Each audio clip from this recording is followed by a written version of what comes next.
So first question is how transport layer security is achieved.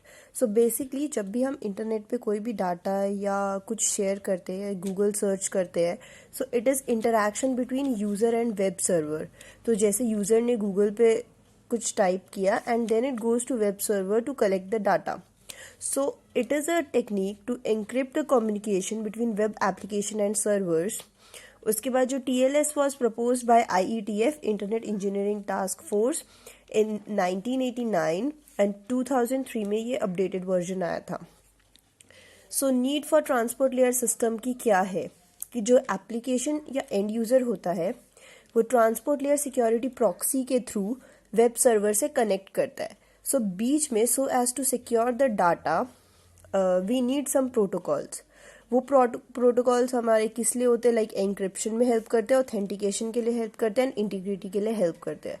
So basically transport layer security हमें security provide करती है जब भी हम गूगल या इंटरनेट पे कुछ भी ब्राउज करते हैं एंड जब डाटा वेब सर्वर से आता है उसके बीच में जो हमारे डाटा को प्रोटेक्ट करना, लाइक अगर हम कोई अपनी बैंक अकाउंट डिटेल्स डालते हैं वाइल ट्रांजेक्शन, उसके बीच में OTP आता है. Hackers can like hack that and can get the OTP. So to protect that like transport layer security proxy और protocols are very much necessary.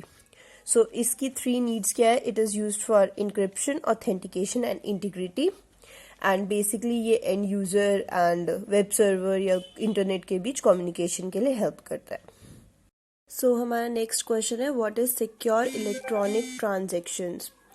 सो इसमें बेसिकली क्या होता है, जैसे हम सारे ही इलेक्ट्रॉनिक पेमेंट्स करते हैं फ़ोन पे, गूगल पे, तो हमें पता है, but it is not that much easy. इसके अंदर बहुत सारे प्रोसेस होते हैं. लाइक फर्स्टली आता है issuer, then the customer, and then web browser, then merchant, and then finally bank. So this is the whole process, but like this diagram can make you more clear. Like customer and merchant interacts between through payment gateway, and customer financial institution होता है जो authorization देता है, and merchant financial institution होता है जो merchant को authorization देता है. like ये decide करता है कि merchant legal है या नहीं है. okay?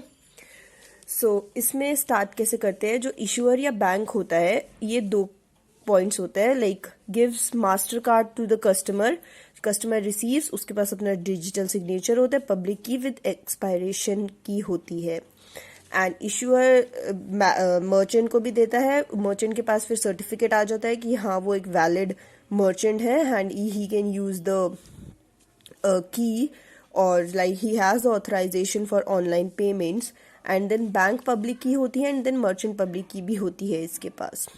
So like when we insert the master card transaction started and like एक टाइम पीरियड होता है, जैसे हम सबको पता है कि 1 मिनट के अंदर आपको अप्रूव करना होता है या पे करना होता है, like then only you can pay. So इसमें ऐसे होता है. So first diagram you can make, issuer के पास 2 इशूअर या bank, like it is like customer financial institution, ठीक है, जो कस्टमर या मर्चेंट को सर्टिफाई करता है. उसके बाद कस्टमर जब ऑर्डर करता है वेब ब्राउजर के थ्रू तो वो कंफर्म हो जाता है. मर्चेंट्स सर्टिफिकेट कंफर्म करता है, ठीक है, कि सबसे पहले सेकंड स्टेप में आता है कि वो मर्चेंट ऑथराइज्ड है या नहीं है.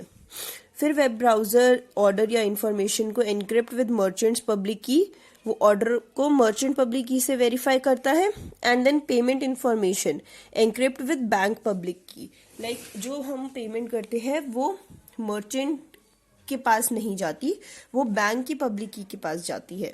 After that merchant verifies customer digital bank and send information bank को everything. Okay, like purchase request validation from merchant side. After that bank verifies customer, bank verify करते कस्टमर को and bank send to customer digital signature. इसके through payment authorization and payment capture हो जाती है, एक receipt हमें मिल जाती है. सो बेसिकली ये 5 स्टेप्स होते हैं. सबसे पहले इशूअर आता है, फिर कस्टमर ऑर्डर करता है, फिर वो एनक्रिप्ट करके बैंक के थ्रू पेमेंट होती है, फिर मर्चेंट वेरीफाई होता है एंड देन बैंक वेरीफाई करके वो पेमेंट कस्टमर को भी बताता है एंड वो उसको मर्चेंट को भी बताता है. So the final payment is done. After that इसके रिक्वायरमेंट्स क्या क्या होते हैं, like it has to provide multi authentication I customer authentication और मर्चेंट ऑथेंटिकेशन, इसमें दोनों होने चाहिए। इसकी रिक्वायरमेंट ये है कि payment information and order information confidential होना बहुत ज़रूरी है। It has to be resistive against message notifications. No changes should be allowed in content being transmitted like hackers and all. It should be like secure. After that, set always need to provide interoperability and make use of best security mechanism. Like best security mechanism is very important. So अगर participants पूछते तो participants कौन कौन होते? Card holder, issuer, acquirer, certificate authority, like authority that follows certain standards and issues certificates to all other participants. उसके बाद set की functionalities अगर पूछते हैं तो क्या होती है? प्रोवाइड ऑथेंटिकेशन, मर्चेंट ऑथेंटिकेशन या card holder authentication, provide message confidentiality, provide message integrity, dual signature. Okay, dual signature, you can see the diagram ahead. So उसका जैसे हमने डायग्राम देखा था कि एक पेमेंट होता है एंड इट OI होता है, ऑर्डर इन्फॉर्मेशन, दोनों में हैशिंग होती है. Then PIMD, payment information message digest होता है, एक ऑर्डर इन्फॉर्मेशन मैसेज डाइजेस्ट होता है. ये दोनों के बीच में एक अपेंड ऑपरेशन लगता है, उसके बाद एक हैशिंग होती है. देन POMD होता है, पेमेंट ऑर्डर मैसेज डाइजेस्ट. इधर एक एन्क्रिप्शन की लग जाती है, पब्लिक की एन्क्रिप्शन, एंड इसके थ्रू हम डिजिटल ड्यूअल सिग्नेचर एक क्रिएट कर देते हैं for increasing the security. So this was all about how transport layer is like secure electronic transmission. A secure socket layer plays an important role in internet security. So internet protocol for secure exchange of information between browser and server, and it provides security at transport layer. Like इसमें भी same ही है कि web browser और web server के बीच security provide करने के लिए SSL का यूज होता है. It is use to provide integrity, authentication and confidentiality. Integrity means कि नो अनडिजायर्ड मॉडिफिकेशंस हो रही है. ऑथेंटिकेशन मीन्स कि ऑथराइज्ड पर्सन ही इसको यूज कर रहा है. And confidentiality means no unauthorised user can come in between, और हैकर से इसको प्रोवाइड करने के लिए कॉन्फिडेंशियलिटी यूज होती है. SSL बेसिकली ट्रांसपोर्ट लेयर और एप्लीकेशन लेयर के बीच में वर्क करती है. एंड इसके बाद इसका एक आर्किटेक्चर होता है जैसे internet protocol, TCP, SSL record protocol, and इसके बाद होता है SSL handshake protocol, SSL change cipher spec protocol, SSL alert protocol and HTTP. So it is basically SSL protocol stack and it is very important.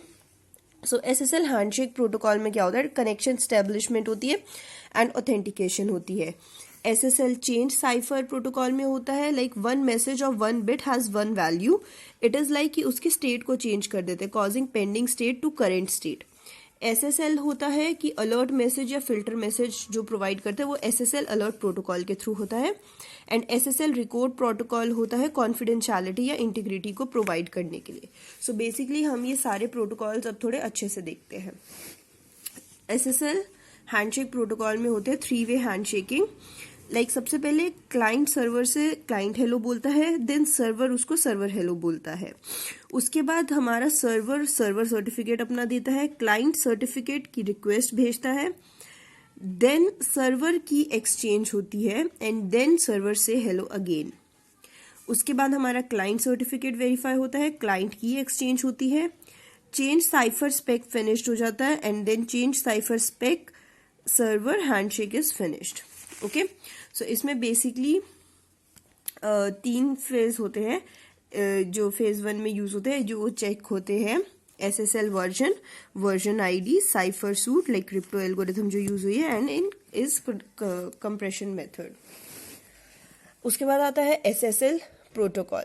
So SSL protocol में basically क्या होता है, जो हमारा टोटल प्रोटोकॉल होता है like total data जो हमें सेंड करना होता है वो प्लेन टेक्स्ट होता है जो 2^14 बाइट के फॉर्म में होता है. हम उसको कंप्रेस करते हैं तो एक कंप्रेस्ड हो जाता है एंड एक M हो जाता है जो हमारा मैसेज हो जाता है. लाइक कंप्रेशन के टाइम हमें देखना होता है डाटा लाइक प्रोटेक्टेड रहे and everything is secure. Then packet कहते हैं इसको, एनक्रिप्ट कर देते हैं, देन रिकॉर्ड हेडर लगा देते हैं आगे ताकि उसको हम एक पाथ दे सके.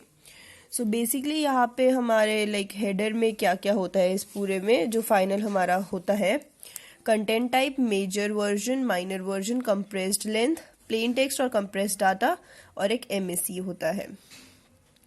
सो अलर्ट प्रोटोकॉल होता है convey SSL related alerts to peer entity, 1 for warning, 2 for fatal warning. उसके बाद आता है internet protocol security. So internet protocol security is a collection of protocols designed by Internet Engineering Task Force to provide security for a packet at the network level. Like security provide करने के लिए internet protocol security होती है।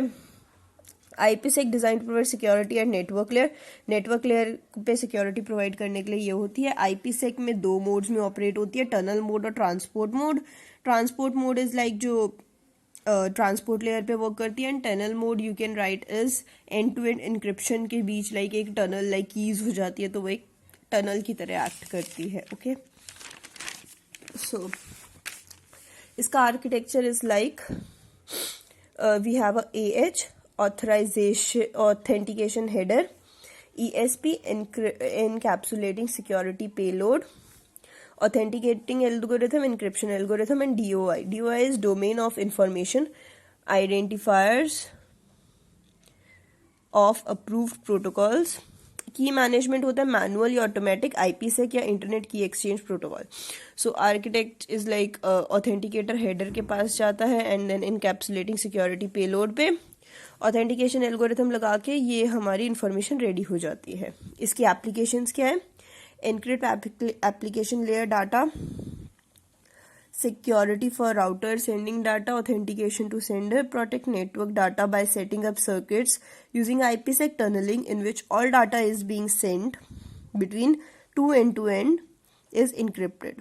So working इसकी क्या है? Working is same as you can write over here कि authenticator पहले AH header के through and ESP के through ये करता है। So इसके components क्या हो गए? ESP, AH and IKE.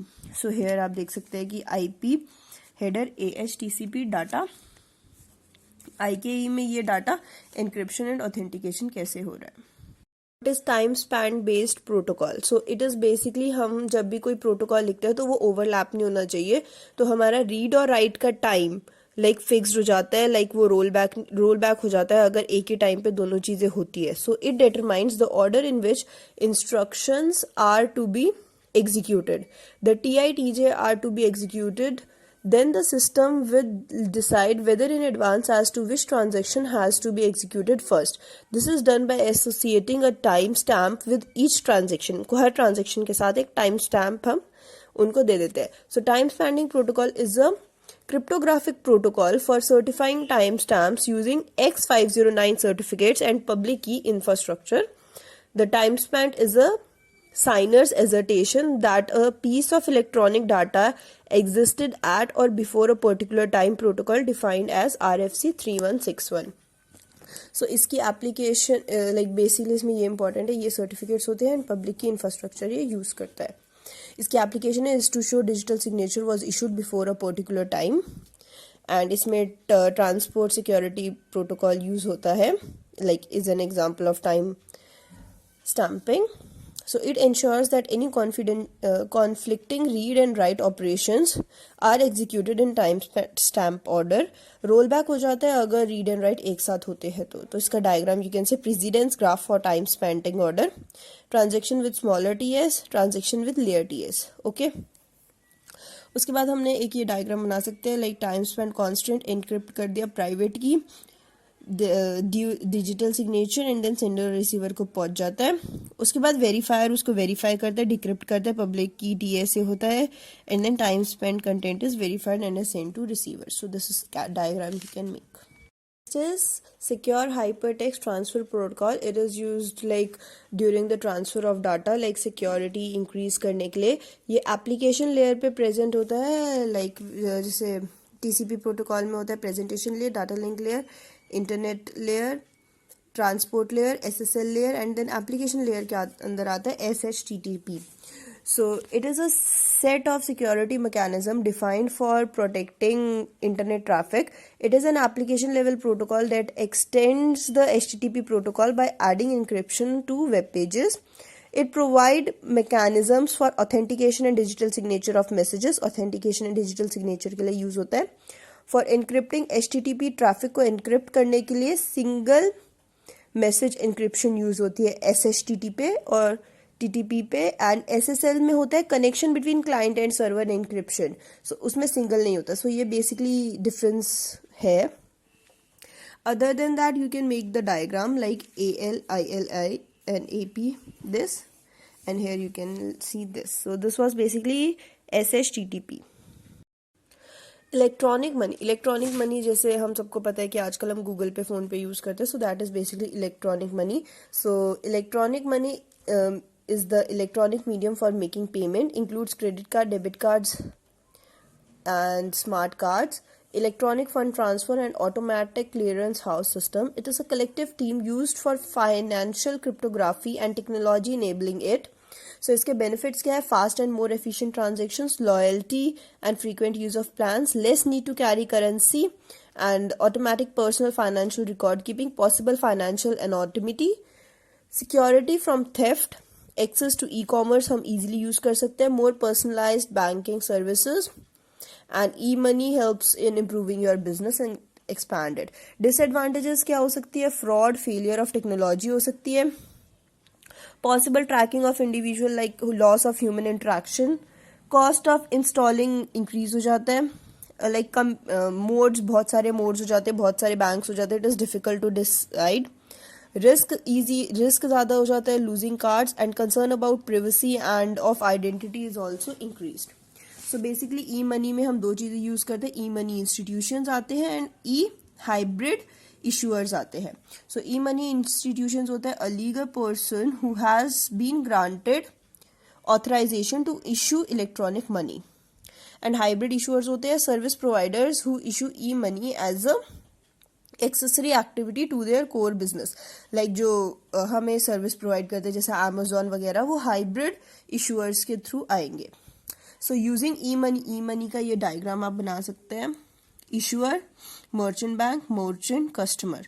So step 1 is customer ने इशूअर को बोला कि मुझे ट्रांजेक्शन करनी है, then customer goes to merchant authorised है या नहीं है, देन इशूअर एंड मर्चेंट के बीच कनेक्शन एस्टैब्लिश्ड हो जाता है. उसके बाद मर्चेंट कस्टमर से पेमेंट रिक्वेस्ट करता है and then issuer merchant bank के थ्रू उसकी पेमेंट कंप्लीट करवा देता है. So these are the steps. You can see customer opens account and creates e coins, customer sends e coins to the merchant confirms authenticity of coins by communication, merchant release product to customers, payment slip is released. Okay, so इसका ये diagram भी है. Customer, issuer, payment exchange system, real money, data exchange. Okay, and इसका architecture also if you want you can C.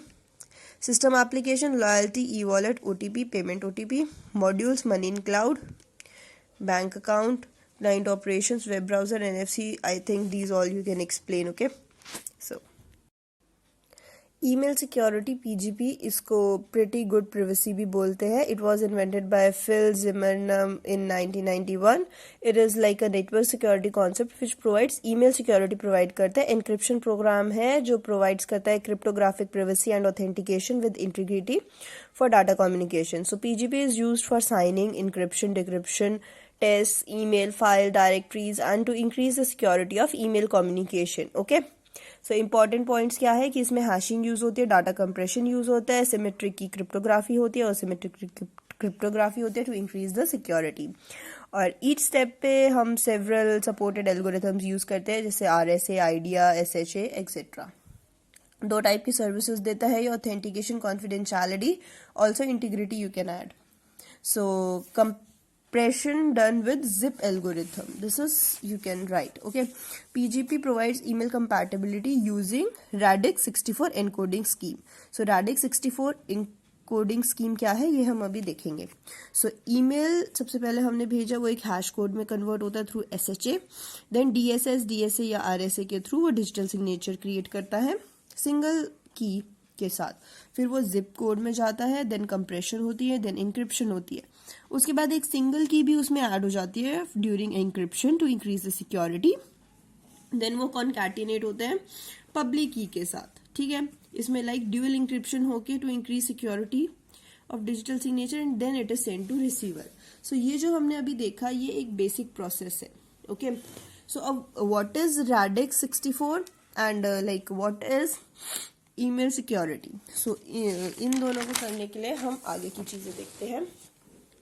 So basically अभी हमारे पास case 1 ये है कि एक मैसेज आया, उसमें हैशिंग लगा दी। हैशिंग इज लाइक हमने उसके आगे थोड़े से हमने कुछ ऐड कर दिया या उसको इंक्रिप्ट करके ऐसे कर दिया। उसके बाद एक ईपी है इंक्रिप्शन, एंड देन वो कॉन्कैटिनेट हो जाता है।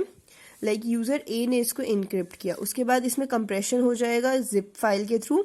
देन ये मैसेज फायरवॉल के थ्रू लाइक रिसीवर साइड में जाता है, देन एनजिप होएगा, देन मैसेज, देन इसमें पब्लिक की यूज होएगी रिसीवर की side, then hashing, and then ये कंपेयर होएगी। सो इसमें ऑथेंटिकेशन तो है, लाइक हमें पता है कि ये सेंडर ए के थ्रू ही आया है एंड उसकी एक की भी लगी हुई है, बट कोई कॉन्फिडेंशियलिटी नहीं है, लाइक ओनली वन की यूज हुई है। ठीक है, यहाँ पे एक यूजर की है एंड यहाँ पे एक सिंपल पब्लिक की है, कोई कॉन्फिडेंशियलिटी नहीं है। एंड सेकेंड केस में क्या होता है, मैसेज आया zip file, electronic like conventional encryption करी हमने, एक की यहाँ पे लगा दी, उसके बाद एक इंक्रिप्शन की यूजर की भी है। ओके, ये दोनों कॉन्कैटिनेट हो गए key is in encrypted format. देन हमारे पास दो कीज आ गई, लाइक दो कीज अगर हमारी जब अनजिप होते तो वो ठीक है, then it is secure data, otherwise it is not. So इसमें कॉन्फिडेंशियलिटी तो इंक्रीज है बट ऑथेंटिकेशन नहीं है, बिकॉज हमें ये नहीं पता कि वो ए यूजर ने भेजा है या बी जो हमारी दूसरी की है उसके थ्रू आया है। सो इसमें कॉन्फिडेंशियलिटी है बट ऑथेंटिकेशन नहीं है। नाउ केस 3 में हमने दोनों केसेस को इंक्रीज कर दिया, like that is only radix algorithm to increase confidentiality. हमने इधर ए के थ्रू इंक्रिप्शन करवा के ये कर दिया, फर्स्ट केस 1 भी ले लिया, केस 2 भी ले लिया, कन्वेंशनल इनक्रिप्टोग्राफी, एंड देन जब ये डिक्रिप्ट होएगा देन इसमें पूरा प्रोसेस होएगा कि डीपी पहले कन्वेंशनल डिक्रिप्शन होगा, देन अनजिप होके देन ये पूरा कंपेयर हो जाएगा। सो इसमें बेसिकली कॉन्फिडेंशियलिटी एंड ऑथेंटिकेशन दोनों हो जाएगा।